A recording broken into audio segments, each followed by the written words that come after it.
2025 SLST 19 যারা চাকরি পাবে স্কুলে জয়েন করার পর প্রথম মাসের স্যালারি কত হবে ডিটেলসে দেখাবো এই ভিডিওতে।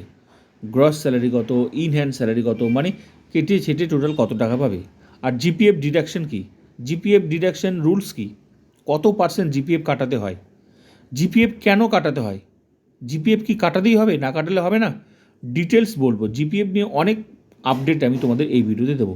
তো চলো শুরু করা যাক। শুরুতেই চাকরির শুরুতেই তোমরা বেসিক পে পাবে 33,400। 33,400 শুরুতেই। একটা কথা মনে রাখবে, প্রতি বছর আবার বেসিক কিন্তু চেঞ্জ হতে থাকবে, চেঞ্জ মানে বাড়তে থাকবে, 3% হারে ইনক্রিমেন্ট হতে থাকবে। তো শুরুতেই তোমাদের 33,400 নিয়ে চাকরিতে যোগ করতে মানে জয়েন করতে হবে। আবার 1 বছর পার হয়ে গেলে এই বেসিক কিন্তু তোমার আর এই বেসিক থাকবে না, অটোমেটিক বাড়বে, 3% হারে বাড়তেই থাকবে প্রতি বছর। ক্লিয়ার? ডিএ এই মুহূর্তে 4% বেড়েছে, সামনের এপ্রিল থেকেই তোমার 4% যোগ হবে। তো 4% বেড়েছে, 18 আছে। তো একবারই ওই জন্য আমি 18×4=22 করলাম। তোমরা আশা করি 22% ডিএ নিয়েই চাকরিতে জয়েন করবে। মনে রাখবে, ডিএ যখন যখন বাড়বে তোমার স্যালারি কিন্তু তখন তখন বাড়বে। ডিএ হচ্ছে ডিয়ারনেস অ্যালাউন্স। তো এটা এই যেমন 22% ডিএ কীভাবে বার করবে, এই যে বেসিক যেটা আছে না, এর 22% ডিএ করলে টাকাটা হচ্ছে তোমার 7,348 টাকা বেসিকের। এই যে বেসিক, আর এটা হচ্ছে 22%। তো যখন যখন বাড়বে, যত পার্সেন্টই বাড়বে তার সাথে যোগ করে দিবে। এখন যেটা হচ্ছে সেটার সাথে, যেমন 18 ছিল, 4% যোগ করে 22% করলাম। তো 22% কী করে করলাম, এই যে 33,400 22% করলে টাকাটা হচ্ছে 7,348। আবার এরকম যত পার্সেন্ট দেবে তখন তুমি এটার সাথে যোগ করে, ডি এর সাথে যোগ করে ওই বেসিকের পার্সেন্টেজ বার করে নিতে পারবে। ক্লিয়ার? নেক্সট হচ্ছে এইচআরে পাবে। এইচআর হচ্ছে হাউস রেন্ট অ্যালাউন্স, কত? 12%। কার? বেসিকের 12%। এই যে বেসিকের 12%। তাহলে বেসিক কত? 33,400, এর 12% করলে টাকাটা দাঁড়াচ্ছে 4,008 টাকা হাউস রেন্ট অ্যালাউন্স। ক্লিয়ার? তো ডিএ আর ডিএ আর এইচআর এই দুটোই বেসিকের হয়, বেসিকের পার্সেন্টেজ বার করতে হয়। হ্যাঁ, যা আছে বেসিক তার পার্সেন্টেজ।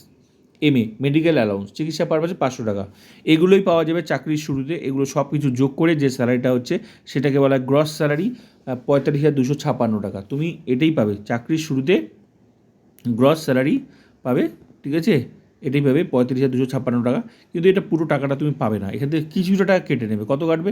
মাত্র 200 টাকা কাটবে, পিট্যাক্স সার্ভিস চার্জ। এই এখান থেকে কেটে নিয়েই একবারই কেটে নিয়ে বাকি টাকাটা অ্যাকাউন্টে ঢুকবে। কত ঢুকবে? তোমার 45,056 টাকা, যেটাকে বলা হয় ইন হ্যান্ড স্যালারি। মানে কেটে ছেটে যে টাকাটা পাওয়া যাচ্ছে শুরুতেই সেটাকে বলা হয় ইন হ্যান্ড স্যালারি। আর কাটার আগের মুহূর্তে যে স্যালারিটা হচ্ছে সব কিছু যোগ করে, কি বেসিক ডিএ এইচআর এমএ সব কিছু যোগ করে যে স্যালারিটা হচ্ছে সেটাকে বলা হয় গ্রস স্যালারি।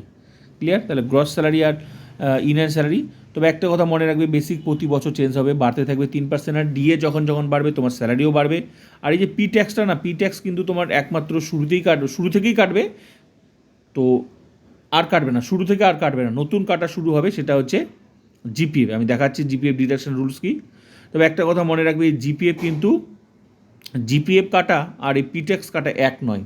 পিট্যাক্সটা তুমি পাবে না ফেরত, পিট্যাক্স তোমার সার্ভিস চার্জ, তুমি চাকরি করছো, চার্জ কিন্তু কেটে নিচ্ছে, সার্ভিস চার্জ। ঠিক আছে? আর জিপিএফ কাটবে মানে টাকাটা সরকার নিয়ে নিচ্ছে না, তোমার অ্যাকাউন্টেই রাখবে, এলআইসির মতো। তো জিপিএফ কাটার রুলস কি, তাই জিপিএফ আর পিট্যাক্সকে এক খাতায় ফেলবে না। ঠিক আছে? পিট্যাক্স তোমার সার্ভিস চার্জ, ওটা আর ফেরত পাবে না, ওটা কেটে নেবে। কিন্তু জিপিএফ তুমি যাই কাটাবে তুমি ফেরত পাবে, তোমার অ্যাকাউন্ট তোমার নামেই জমা হবে। এবার আসে জিপিএফ কাটার রুলস কি। জিপিএফ হচ্ছে মিনিমাম 1 বছর হতে হবে, শুরুতেই কাটবে না, অনেকে এই বিষয়টা জানে না। 1 বছর পরে জিপিএফ কাটাতেই হবে তোমাকে, বাধ্য। এবার জিপিএফ কেন কাটাতে সেটা বলছি। জিপিএফ কাটার রুলস কি, জিপিএফ কাটার রুলস হচ্ছে তোমার 1 বছর পরে বেসিকের 6%, এই যে বেসিক 6%, যাই বেসিক থাকবে না কেন তার মিনিমাম 6% কাটাতে হবে। আবার এইদিকে হিসাব আছে, অনেক হিসাব আছে, প্রতি বছর আবার বেসিক আবার চেঞ্জ হতে থাকবে। মানে 3% হারে একদিকে 3% হারে ইনক্রিমেন্ট হতেই থাকবে প্রতি বছর, যত বছর চাকরি করবে তত বছর 3% হারে ইনক্রিমেন্ট হতে থাকবে। ঠিক আছে? তো ডিএ কিন্তু প্রতি বছর নাও বাড়তে পারে, কিন্তু বেসিক কিন্তু প্রতি বছর বাড়তে থাকবে, অটোমেটিক নির্দিষ্ট নিয়মে বাড়তে থাকবে। ক্লিয়ার? অনেক হিসাব আছে। তো 1 বছর হয়ে গেল, তারপর তোমার বেসিক যাই থাকবে তার মিনিমাম 6% তোমাকে কাটাতে হবে, মিনিমাম। এর বেশিও কাটাতে পারো, 10, 20, 30, 40 যা ইচ্ছা তোমার কাটাতে পারো।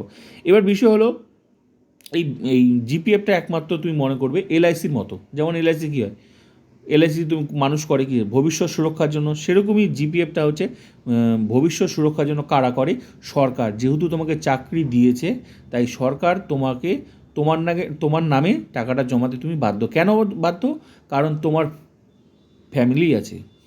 অনেকেই আছে যে চাকরি করে যা বেতন পায় সব টাকা উড়ায় দেয়, ফ্যামিলির নামে জমায় না। ফ্যামিলি তখন না খায়, মনে করো একটা কিছু মানে দুর্ঘটনা ঘটে গেল, তো ফ্যামিলি কিছুই পাবে না, ফ্যামিলির নামে কোনো টাকাই নেই। তো এটা যাতে না হয়, পুরো টাকাটা যাতে খরচা করতে না পারে, এই জন্য একটা জিপিএফ করছে, যেটা ওর নামেই থাকবে কিন্তু ও বাধ্য জমাতে। তো অ্যাকচুয়ালি এলআইসির মতোই মনে করো, তোমার নামেই জমাবে, তুমি 6% তোমাকে মিনিমাম কাটাতে হবে, তাও আবার 1 বছর পর। 10ও কাটাতে পারো, 20ও কাটাতে পারো, 30%ও কাটাতে, যা ইচ্ছা কাটাতে পারো, কিন্তু মিনিমাম তোমাকে 6% কাটাতে হবে, তাও আবার 1 বছর পর। বেসিক যা থাকবে তার 6% মিনিমাম। আবার প্রতি বছর বেসিক আবার নির্দিষ্ট নিয়মে পরিবর্তন হবে, মানে বাড়তে থাকবে 3% আর ইনক্রিমেন্ট। কিন্তু শুরুতেই এন্ট্রি লেভেল তোমাদের 33,400 চাকরির শুরুতে, ঠিক আছে? তো 1 বছর পর জিপিএফ কাটবে মিনিমাম বেসিকের, এই হলো সিস্টেম। আর কেন কাটাতে হয়? ফ্যামিলির সুরক্ষা করে, মানে ফ্যামিলির দিক থেকে বিবেচনা করেই সরকার এই নিয়মটা করেছে যে কাটাতেই হয় ভবিষ্যৎ সুরক্ষার জন্য, ঠিক আছে? বেশিও কাটাতে পারো, অসুবিধা নেই। আর অনেকে জিপিএফ আর পিপিএফকে গুলিয়ে ফেলে। জিপিএফ হচ্ছে জেনারেল প্রভিডেন্ট ফান্ড। তো জিপিএফটা একমাত্র যারা সরকারি কর্মচারী, যারা চাকরি করে তারাই জিপিএফ করে। আর পিপিএফ কিন্তু পাবলিক প্রভিডেন্ট ফান্ড, মানে যারা চাকরি করে না তাদের জন্য। এবার তুমিও করতে পারো পিপিএফ, তুমিও করতে পারো, কিন্তু জিপিএফ কিন্তু মানে পাবলিক করতে পারবে না। কেউ জিপিএফ কাটায় মানে বুঝতে পারবে সে সরকারি চাকরি করে, ঠিক আছে? তো জিপিএফ আর পিপিএফকে গুলিয়ে ফেলবে না। জিপিএফ মানেই সরকারি কর্মচারী কাটায়, আর পিপিএফ মানেই তুমিও কাটাতে পারো, সেটা পাবলিকও, সবার জন্য। কিন্তু জিপিএফ সবার জন্য নয়, জিপিএফ একমাত্র সরকারি যারা চাকরি করে তাদের জন্যই জিপিএফ কাটা, তাও আবার 1 বছর পর শুরু হয় কাটা। তাই জিপিএফ আর হচ্ছে এই পিট্যাক্সকে গুলিয়ে ফেলবে না। অনেকেই গুলিয়ে ফেলে, জিপিএফও কাটবে, পিট্যাক্সও কাটবে। জিপিএফ কাটলে তুমি ফেরত পাবে, পিট্যাক্স কাটলে তুমি ফেরত পাবে না, ঠিক আছে? জিপিএফ এলআইসির মতো তোমার নামেই জমা হবে, কিন্তু পিট্যাক্স তোমার নামে জমা হচ্ছে না, পিট্যাক্স একবারই কেটে নেবে, ঠিক আছে? প্রতি মাসে কাটতে থাকবে, কিন্তু ওটা ফেরত পাবে না, কিন্তু তুমি ফেরত পাবে জিপিএফটা। তো বিষয়টা বুঝাতে পারলাম। ভিডিওটা ভালো লাগলে লাইক, কমেন্ট, সাবস্ক্রাইব অ্যান্ড